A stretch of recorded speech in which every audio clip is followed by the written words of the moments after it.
జటిలం చేయడం. ఇప్పుడు అందులో పేరు తేడా ఉన్నా, అడ్రస్ తేడా ఉన్నా, ఇంటి పేరు తేడా ఉన్నా, స్పెల్లింగ్లో తేడా ఉన్నా, ఇవన్నీ సమస్యలుగా మారిపోతాయి. ఇవన్నీ దిద్దుకోవడానికి ఎంత సమయం ఇస్తారు తెలీదు. ఇదిగోండి ఓటర్లకు సవాలే, ఈరోజు ఈనాడు వార్త, ఓటర్లకు సవాలే ఇది. పైగా అందరికీ ఇంటర్నెట్లు అందరికీ నొక్కితే వచ్చే అంత తెలియదు కదా ఈ దేశంలో.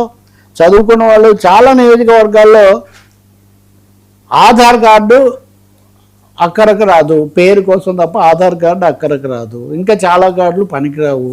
నువ్వు పుట్టిన తేదీ నిరూపించుకోవాలి, పెళ్ళైన సర్టిఫికెట్లు నువ్వు ప్రొడ్యూస్ చేయాలి, నీ పేరు స్పెల్లింగ్లో తప్పు ఉంటే అప్పుడే నా 10th క్లాస్. ఇప్పుడు ఉదాహరణకు మీ నీ పేరు VA బదులు VAARMA వర్మ అని పడింది అనుకోండి, 10th క్లాస్లో ఎప్పుడో పడి ఉంటుంది. అది అలాగే నడుస్తూ ఉంటుంది ఇప్పటిదాకా. ఎందుకని అసలు వ్యక్తితో ఏం సమస్య లేదు కదా. ఇప్పుడు ఆ AA ఉంది కాబట్టి నీ ఓటు తీసేస్తాం. ఇది కూడా చివరిలో చెప్తారు. బెంగాల్లో జరిగింది అదే, ఇంకోటి అదే. 1 కోటి ఓట్లు, తెలంగాణలో 1 కోటి ఓట్లు. ఇది తెలంగాణ సమస్య. కేటీఆర్ వార్నింగ్స్ ఇచ్చారు, రేవంత్ రెడ్డి ఇచ్చారు. రేవంత్ రెడ్డి అయితే ఓటు ఒక్కసారి తీసేస్తే మళ్ళీ మనం తెచ్చుకోవడం చాలా కష్టం, చాలా జాగ్రత్త పడండి అని రేవంత్ రెడ్డి. ఆంధ్రప్రదేశ్లో ఇది కూడా ఒక టిపికల్. జగన్మోహన్ రెడ్డి వైసీపీ ఓట్లను టార్గెట్ చేసి తొలగిస్తున్నారు, అందుకని మనం చాలా అప్రమత్తంగా ఉండాలి అని చెప్పి ఆయన నిన్న ప్రత్యేకించి ఒక పిలిపిచ్చారు. ప్రతిపక్షంలో ఉన్నారు, ఆయన ఎన్డీఏలో లేరు కాబట్టి అది. ఇంకోవైపును చూస్తే తెలుగుదేశం వాళ్ళు మనం చాలా చురుగ్గా పాల్గొనాలి, ఇంటింటికి తిరగాలి. కూటమి 2 ఏళ్ల పాలన గురించి మనం ప్రచారం చేయడంతో పాటు ఓటర్ల వివరాలు కూడా సేకరించాలి. ఒక ఓటర్ యాప్ ఒకటి తయారు చేశారు. అసలు ఆ సర్తోనే ఎన్నికల సంఘంతోనే చస్తుంటే వీళ్ళు మళ్ళీ ఒక ఓటర్ యాప్ తయారు చేస్తే ఈ ఓటర్ యాప్ వైసీపీ ఓట్లు, టీడీపీ ఓట్లు సెగ్రిగేట్ చేసి అవతల మావి తీసేయడానికే పెట్టారని వైసీపీ వాళ్ళు ఆరోపణ. మన టీడీపీ మన ఆంధ్రప్రదేశ్ కదండి, మన వైసీపీ, మన టీడీపీ మీ పార్టీ ఆఫీసులో చూసుకోవాలి. కానీ మీరు ఎన్నికలప్పుడు ఇది వస్తే మరి ఎన్నికల సంఘం ఇటువంటివి ఎలా చూస్తుందో లేదో నాకు తెలియదు. కానీ ఒక సందేహాలు నీడలు దట్టంగా అలుముకున్నాయి. తొలగించుతారు. నిజంగా 1 కోటి ఓట్లు తొలగిస్తాయి తెలంగాణలో, 70-80 లక్షల ఓట్లు ఆంధ్రప్రదేశ్లో స్వరూపమే మారిపోతుంది. అది కూడా మనం తమిళనాడు, బెంగాల్ ఎక్స్పీరియన్సెస్ చూస్తే సెలెక్టివ్ తొలగింపు, మతాల వారీగా, ప్రాంతాల వారీగా, ఆ పార్టీలకు ఉన్న పట్టును బట్టి. చాలా ఆందోళనకరమైన విషయం. తెలుగు రాష్ట్రాల్లో ఇప్పటివరకు ఎలాంటి మిగతా ఉన్న రాజకీయ కల్లోలాలు లేవు. రాజకీయంగా రాష్ట్రం విడిపోయినా తెలుగు వాళ్ళు సర్దుకొని చక్కగా రాజకీయాలు చేసుకుంటున్నారు. అటువంటి చోట ఇది ఒక కొత్త ఉద్రిక్తత తీసుకొస్తుంది. బహుశా ఈ ఆరోపణలన్నిటికీ ఎన్నికల సంఘము, న్యాయస్థానాలు కూడా, న్యాయస్థానాలేమో అంతకుముందు చేతులు ఎత్తేసినాయి, కాదంటూనే అనుమతిస్తున్నాయి. అవి సర్ మీద ఎన్నో సదస్సులు, సభలు జరుగుతున్నాయి.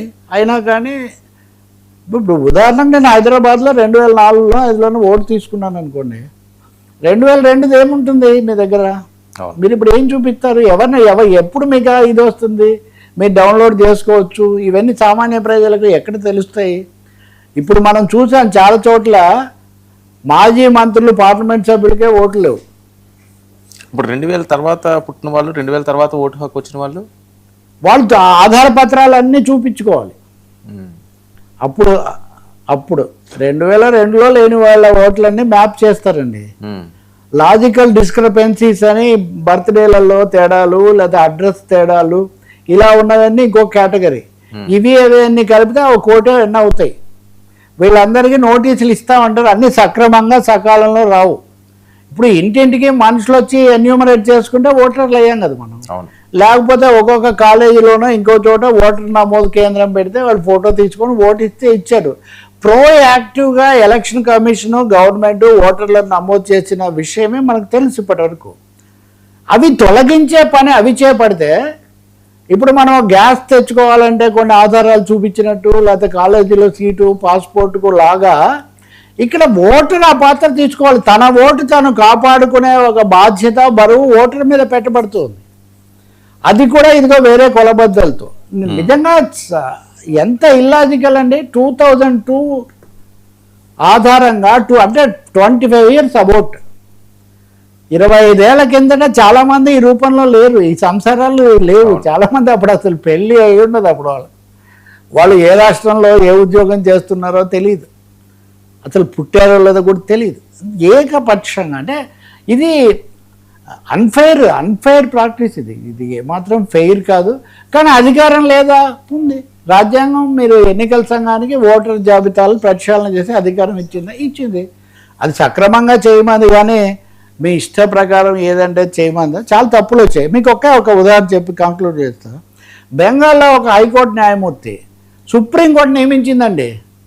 చివరి నెల రోజుల్లో ఇలా ఎలా చేస్తారు, ఇదిగో మేము ఈ జ్యుడిషియల్ అఫీషియల్స్తో కమిటీ వేస్తున్నామని వాళ్ళు ఒక 300 మంది న్యాయాధికారులను నియమించారు ఈ ఫిల్టరింగ్ ఇవన్నీ చేయటం కోసం. వాళ్ళలో ఒక హైకోర్టు న్యాయమూర్తి ఉన్నాడు, మాజీ హైకోర్టు న్యాయమూర్తి. ఆయన పదవికి రాజీనామా చేశాడు. ఏమన్నాడంటే ఆయన, సార్ ఇవన్నీ వీటన్నిటికీ న్యాయం చేయాలంటే 4 సంవత్సరాలు పడుతుందన్నాడు. 4 సంవత్సరాలు పడితే కానీ మేము ఈ ఓటర్ల జాబితాలను మేము సరిచేయలేము, అటువంటిది మీరు మాకు 4 వారాలు కూడా సమయం ఇవ్వలేదు, మేమేమి చేయలేకపోతున్నాము అని ఆ జడ్జి స్వయంగా విచారణకు నియమించినటువంటి న్యాయాధికారి బెంగాల్లో చెప్పినటువంటి పరిస్థితి.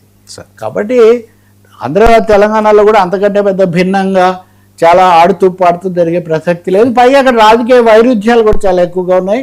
ఇదివరకే కమ్యూనిస్టులు వీటి మీద అభ్యంతరాలు పెట్టారు, మజ్లిస్ వాళ్ళు పాత బస్తీలో చేస్తున్నారని పెట్టారు. ఒక బీజేపీ హ్యాపీ, మిగిలిన వాళ్ళందరికీ వాళ్ళ సందేహాలు చాలా పుష్కలంగా ఉన్నాయి. తెలుగుదేశం మట్టుకు వాళ్ళు ఏం చేస్తున్నారంటే జాగ్రత్తలు తీసుకోండి అని చెప్తూనే ఉన్నారు. కానీ అదే సమయంలో కొంత అనుకూలంగానే ఉండాలి, ఎన్డీఏలో భాగస్వాములుగా ఉన్నారు కాబట్టి అనేది వాళ్ళు తీసుకున్నారు. ప్రాంతీయ